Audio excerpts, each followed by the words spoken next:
joins us tonight to assess. Jimmy, what do you, should we be paying attention to a memo like this? What do you think it means?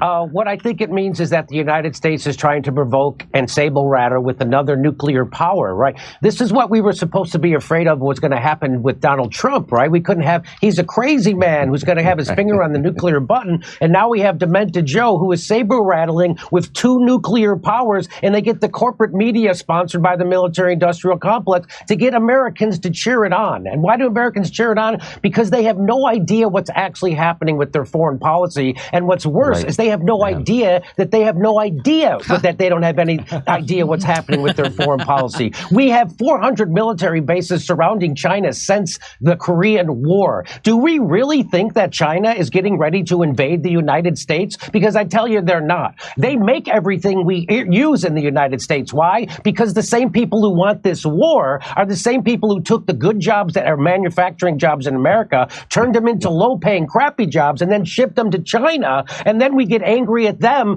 for the system that we set up. If they're so corrupt, because that's the thing, Americans have no idea how corrupt their government is. They think our government's just regular corrupt, like, oh, Trump gave his son a job or Biden gave his kid a no-show job in the Ukraine war. That's not, the whole thing is corrupt. The $800 billion military budget is $800 billion of corruption. Why do we have to have 900 military bases around? We're the ones provoking this war, just like we provoked the war in Ukraine. We are now provoking a war with China. And who benefits? I'll tell you right now, your enemy is not China. Your enemy is not Russia. Your enemy is the military industrial complex, which has been fleecing this country to the tunes of hundreds of billions and trillions of dollars. How many times are we going to have a defense secretary say, hey, we can't account for $2 trillion in the Pentagon again? That, like, which has happened twice now in my lifetime. So again, people are being, the war machine cannot be stopped. Who's running this country? The war machine. It certainly isn't Joe Biden making these decisions.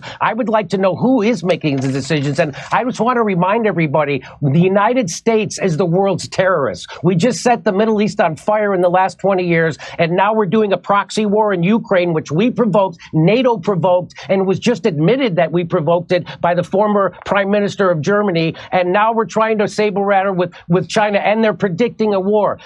Again, China's not going to invade us. China's not our enemy. We might have an economic war. That's what these are. These are economic wars. These are wars in Ukraine. It's about liquefied natural gas and making sure Germany and Russia never come together, because we fear Russia's natural resources and manpower, and we fear them getting together with Germany with their technology and their capital. And so that's why we blew up the Nord Stream pipeline. That's why we're doing the Ukraine war. This is all about hegemony, imperialism, and economics. And if there's a Marine somewhere, it's there because they're about to steal some natural resources from another country. As everybody's screaming about what a bad guy Putin is for invading Ukraine, the United States is currently occupying a third of Syria. And which third is that? It's the third that has the oil. And how do I know we're there to steal their oil? Because the President of the United States said so.